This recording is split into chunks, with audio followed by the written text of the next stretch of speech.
Hi, everybody. Steve Smith. Welcome back to my book club. It's been a while. Today, we're going to be talking about storytelling, and the book is TED Talks Storytelling 23 Storytelling Techniques from the Best TED Talks. So, this is a quick read, less than 60 pages. Reason I picked up this book is because I think it's important in sales and in business when you talk about what you want to convey to your audience. A story is the best way to do it. In fact, I was just reading in a different book that I'm preparing next that said over 80% of the time when people are listening to you, if you tell a story, they can remember it versus a statistic that they can forget. So, pretty good book. Quick read. Some highlights of this book that I wanted to kind of discuss. We're going to start with the story and the importance of the story. I already said it's to help people remember it, but if you're presenting to a group of people or giving a speech or anything like that, you want to open with a story. You don't want to open with, "Hi, I'm Steve Smith. I've been in the car business 20 years, blah, blah, blah, blah." People turn that off. They don't care. You're already in front of them. So there's a reason why you're in front of them, because you know something. So skip the part about you and open it with a story. I thought that was really good. And when you're thinking about the story that you want to open with, you want to think about how it's going to make your audience feel. Does it arouse curiosity in them? Does it invoke any memories for them? Can you make it interesting? And most important, can it be part of your presentation? So we already agreed that it should be, and it should be first. The opening remarks. The best way to thank your audience for the opportunity to speak to them is to deliver a speech that keeps them engaged, interested, and involved. So, for your opening remarks, get to the story, dive right in. Really good advice. It also goes on in saying that a well-told story is irresistible. It's relatable because people search their memory banks for similar relatable experiences. And I think about this all the time, and I'm guilty of this. When someone's talking to me, I should be listening and repeating back to them what they're saying. "Oh, I find that interesting. You said blah, blah, blah, blah, blah." But instead, my brain is like, how did I have a similar experience that I'm going to share next, right? We're all guilty of this, I think, from time to time. It's almost like one-upping someone. Sometimes, you know how you're with a crowd of people, someone talks about, a vacation they've been on, and someone says, "Oh yeah, I've been on that same vacation, but I had a bigger boat, a nicer room, better drinks, better food." They don't say that, but they describe it that way. So that's very interesting. So the first chapter, which is the story start, in a nutshell, you want to grab the audience's attention. You don't want to bore the audience. And you want to use stories because they're powerful, which we've already talked about. Next is what makes a story irresistible. And believe it or not, it's conflict, is what they said in the book. And I thought that was interesting. So the conflict is a fight between two forces, right? Good and bad. And that's what keeps people on the edge of their seat. Movies, books, all that conflict is good. You want it to be gripping, keep us engaged, keep us curious, make us think, what's going to happen next? It goes on and talks about a couple stories like the Titanic and, are they going to live or die? That's the conflict. Are they going to stay together? Are they going to make it out of the water? Lots of conflict in that movie, and it kind of kept everyone on its seat. So it keeps people watching. It keeps people listening.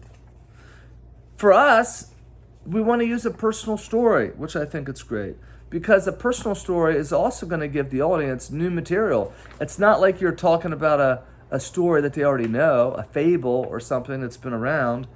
And, when you talk about this and it's your own story, it's going to have your own excitement and energy behind it because it's yours. If you tell a story that you learned that's not yours, you're going to tell the story. But if it's yours, you can really include a lot of uniqueness to your delivery, right? Because it's yours. So, in a nutshell, share a personal story, make it surprising and irresistible with conflict. The stronger the conflict, the more captivating the story will be. I avoid conflict, so that's interesting. Ask yourself, is the conflict in my story strong enough to arouse the audience emotions? Very interesting. So it goes on to say, no conflict, no interest, no curiosity. So how to bring your characters to life is next. And by the way, each chapter references a different TED Talk. So it's really great. You can go in and actually then jump into watching the TED Talks and kind of tie it into the story. I didn't do that because I really wanted some high-level thoughts to kind of get my own juices flowing. So it's important to bring your characters alive by providing details the way they look. You want to also give your audience sensory information that lets them create a mental image of the character. Always follow the principle of showing instead of telling. So that's good. It talked about a story where a gentleman was described as he was about this high and he was round and he was in his 60s. He has big, huge glasses, thin and gray hair, and a kind of wonderful vitality about him. He has a parrot and he loves the opera. He was a great aficionado of medieval history. By profession, he was a psychologist. So that really paints a picture of the person, and that's what they're saying in the nutshell. Now, next it goes on to talk about how to create a mental pictures for your audience. And you want to use your 5 senses: sight, sound, touch, smell, and taste. Sight, sound, touch, smell, and taste. So that'll really help paint a picture to your audience. And I think that's great. I think that's a great idea. So it goes on in a nutshell, when we're talking about visual, what can we see? What are you seeing? What do you want the audience to see? What can we hear? What can we feel, either physically or emotionally? What could you smell? What could you taste? And you want to keep your descriptions short. You just want to offer those details, right? So now we're talking about credibility of our story. How do you make it credible? Using specific details. I think that's a great idea. Instead of saying something like, this happened yesterday, this happened December 10th, 1996. It's more believable than just a few years ago. So I think that's a great idea. You want credibility in your stories. You want to tell true stories, and you want them to be credible. The power of positive stories. I would think most of our stories are positive, but we have to have that conflict in there. So, right, to keep the audience engaged.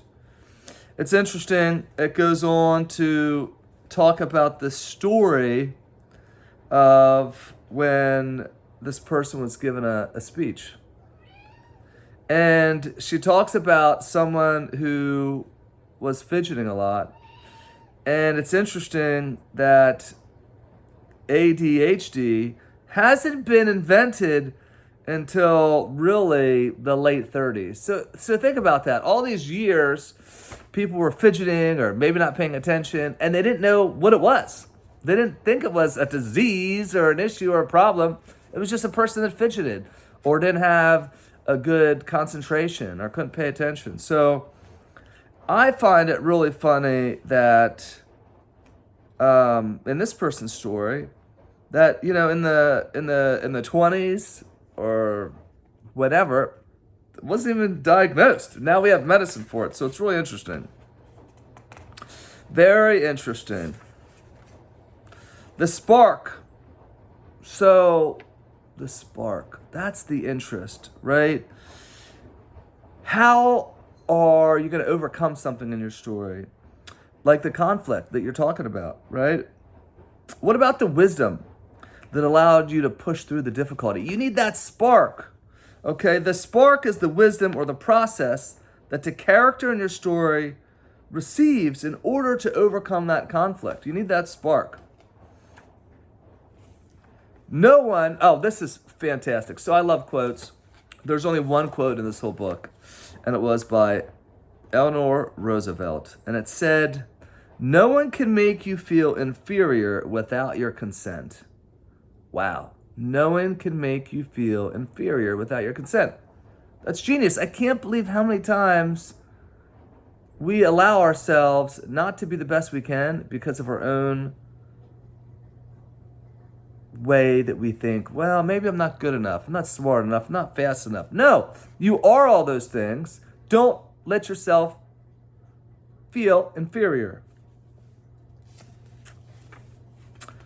The change. So character must change as a result of the conflict, which makes sense, right? We got to have that change. And there's got to be a takeaway when you're telling a story. Like, what's the message? What's the point, right? What is the point? How many times have we been invited to a meeting and there was no point? A lot of times, right? So don't be guilty of that.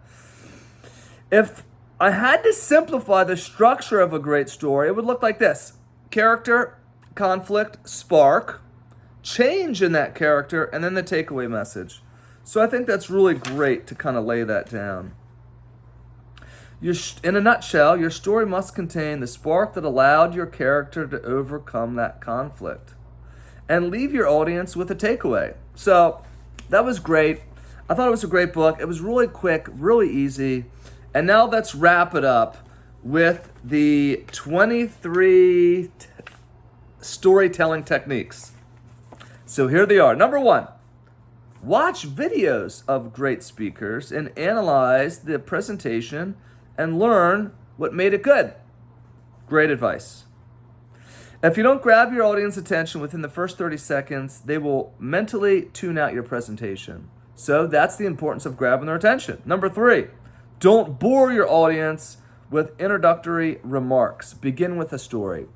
I completely agree, and I hope that everyone that's watching this agrees. If you're ever have been to a presentation of any kind, and the guy starts or girl starts with a bunch of stuff, it can be very distracting, right? Don't tell me all about yourself. Just get to the point. Number 4, stories are powerful because people are hardwired to listen to stories. Take your audience on a mental journey. Number 5. Number 6, share a personal story. Number 7, make the story irresistible and have conflict. Number 8, ask yourself, is the conflict strong enough to arouse their attention? 9, no conflict, no interest. 10, bring your characters alive by providing details of their appearance. Number 11, give your audience enough sensory information to construct a mental image of the main character. That's great advice. Don't show them, don't tell them, okay? Turn your scenes into mental movies. Pack in as many senses as possible. Provide specific details because it helps your audience see what you're saying. Number 16, specifically add credible internal notes to your presentation.